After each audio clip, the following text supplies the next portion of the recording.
ফেব্রুয়ারি মাসের বইমেলার ভিডিও। তো হ্যালো, আসসালামু আলাইকুম, welcome to our page Aladdin genie lifestyle. সবাই কেমন আছেন? আশা করছি ভালো আছেন। আমরাও ভালো আছি আলহামদুলিল্লাহ। আজকে জুন মাসের শেষের দিকে, কিন্তু আমি ভিডিও নিয়ে আসছি ফেব্রুয়ারি মাসে। এখন আমাকে সবাই লেট লতিফ বলতেই পারেন, কারণ এডিটিং করার চক্করে ভিডিওটা দেওয়াই হচ্ছিল না। ভাবলাম আজকে এডিটিং করে দিয়ে দিই। বইমেলায় ঘুরতে ঘুরতে অনেক গরম লেগেছিল, পরে ভাবলাম যে আইসক্রিম খাওয়া যাক। তো ভাবি আর ননদ মিলে আইসক্রিম নিয়ে নিলাম, আর বাচ্চাটার জন্য স্টারশিপ জুস নিয়ে নিলাম।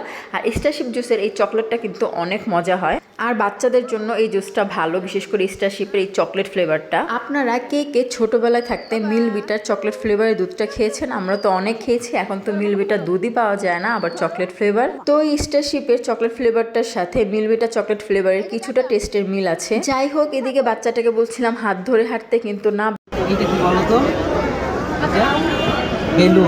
সে নিজের মতো হাঁটছিল, আর মনে হচ্ছিল যে সেই জায়গাটা কত জনম ধরে চিনে। তারপর হাঁটতে হাঁটতে একটা বইয়ের দোকানের সামনে দাঁড়ালাম। সে তো বই নিয়ে উল্টে পাল্টে দেখছিল। দোকানের ভাইয়াটার বিহেভিয়ার অনেক ভালো ছিল। শুধু ভাইয়া না, ওখানে একটা আপু ছিল, ওনারও বিহেভিয়ার অনেক ভালো ছিল। তো ভাইয়াটা তোকে রীতিমতো পড়ানো শুরু করেছিল। বইয়ের ছবি দেখিয়ে দেখিয়ে পাপাইটাকে জিজ্ঞেস করছিল এটা কি ওইটা কি। আবার আমাদের পাকু পাপাইটাও ভাইয়াকে জিজ্ঞেস করছিল এটা কি ওইটা কি। তো যাই হোক, বাচ্চারা যেমন হয় আর কি। তারপর পাপাইটার চোখ পড়লো এটার দিকে, বলতেছে এটা নাকি নেবে, কি আর করার, কিছু তো কিনে দিতে হবে। পরে ওই শপের আপুটাকে জিজ্ঞেস করলাম এটার দাম কত। তো আপুটা বলতেছে 150 টাকা। আমি তো শুনে অবাক, 100 টাকার জিনিস 150 টাকা, ঠিক আছে ফাইন, বাচ্চাটার পছন্দ হয়েছে যেহেতু কিনেই নিলাম। তারপর আরেকটা শপে এসে এই রং তুলি দেখে আমার তো মাথা খারাপ হয়ে গেছে। বলতেছে যে এটা কেন কিনলাম, রং তুলি কিনে দিতে পারতাম। যাই হোক, পরে রং তুলিটাও নিয়ে নিয়েছিলাম। এগুলা কিন্তু জল রং। তো এই জল রংগুলার বড়টার প্রাইস ছিল 300 টাকা, আর ছোটটা 150 টাকা। তো 150 টাকারটাই নিয়ে নিলাম।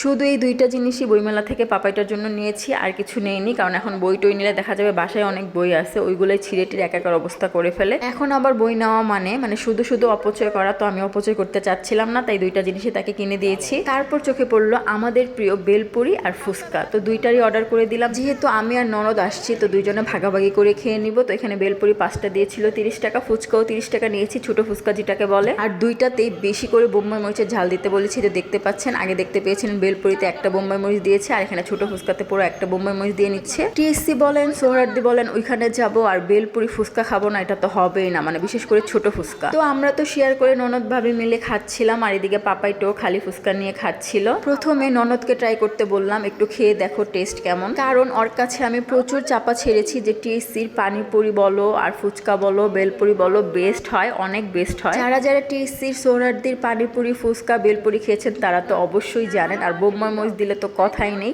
তো আমি আমার ননদকে শিখাচ্ছিলাম, দেখো আমি কি করে খাই। এই তো ফুচকাটা পানিতে ডুবিয়ে দিলাম, মানে টকে ডুবিয়ে দিয়ে তারপরে খাচ্ছিলাম, এটা নিয়ে হাসাহাসি করছিলাম। তারপর কিছু সময়ের জন্য বাচ্চাটাকে এনজয় দিতে চলে গেলাম। এইবার 21 ফেব্রুয়ারি বই মেলায় একটা ছোটখাটো একটা পার্ক করা হয়েছে বাচ্চাদের জন্য। আমি জানি না আগের কয়েক বছর পার্কটা করা হয়েছিল কিনা, কারণ আমি এসেছি 3 থেকে 4 বছর পরে বই মেলাতে। পাপাইটা এগুলো দেখে তো মহা খুশি, কিন্তু ভয়ও ছিল যে কিভাবে কি করবে, এতগুলা বাচ্চার মধ্যে সে আতঙ্কে ছিল। মানে বাচ্চারা সাধারণত বাচ্চাদের দেখলে যা হয় আর কি। তারপর বসে দিলাম একটা মাছের রাইডে, সেইখানে অনেক এনজয় করছিল। তারপর একটা ঘোড়ার রাইডে বসালাম, সেখানে সে উঠতে চাচ্ছিল না, ভয় পাচ্ছিল, নেমে যেতে চাচ্ছিল। কিন্তু যে ভাইয়াটা রাইডটা ঘোরাচ্ছিল সে অনেক মজার মজার কথা বলছিল, বাচ্চাদের হাসাচ্ছিল। সে তারপর একটু চুপ হয়েছিল। হ্যাঁ, এভাবে খেলো। বইমেলায় এই ছোটখাটো পার্কটা দিয়ে খুবই ভালো করেছে বাচ্চাদের জন্য। তো বলতে গেলে অনেক ভালো হয়েছে। আমরা বড়রা যেমন বই কিনতে যাই, ছোটরাও কিন্তু বই কিনতে যায়। তার মধ্যে যদি এরকম অপশনাল হিসেবে পার্কে একটু ঘোরাঘুরি করতে পারে, মানে পার্কে কিছু রাইডে উঠতে পারে, তাহলে কিন্তু বাচ্চারা অনেক মজা পায়। এই তো দেখতে পাচ্ছেন, মাশাআল্লাহ, বাচ্চাটা আস্তে আস্তে এনজয় করছিল।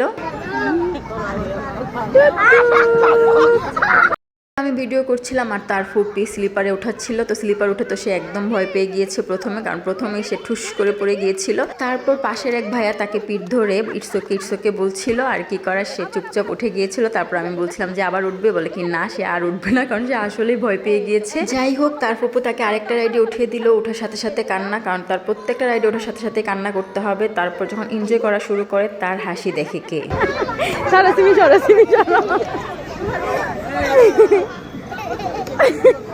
আবার আসে।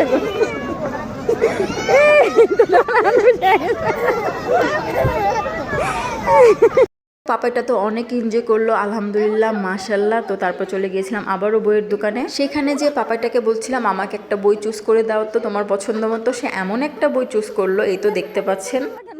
বর্গরাজ আর ত্রিভুজ রানী, মানে যেটা পড়তে যে আমারই দাঁতটা ভেঙে যাচ্ছে, সে কি পড়বে। তারপর বললাম বাবা এই কঠিন বই রাখো, এটা দেখো। তো কথা বলার পোকা এটা দেখছিলাম, আর ভিতরে ছিল সিসিমপুরের সেই টুকু, সরি টুকু না টুকি। তো অনেকদিন পর সিসিমপুরের এই কার্টুনগুলা দেখছিলাম, মানে ভুলেই গিয়েছি তাদের নামগুলা। আমরা তো এক সময় গিয়েছি এই কার্টুনটা দেখার জন্য, পাগল হয়ে বসে থাকতাম কখন দিবে কখন দেখবো। চলছে গাড়ি। সিসিমপুরে বইমেলার দ্বিতীয় পার্ট নিয়ে আবারও হাজির হয়ে যাব। আল্লাহ হাফেজ, আসসালামু আলাইকুম।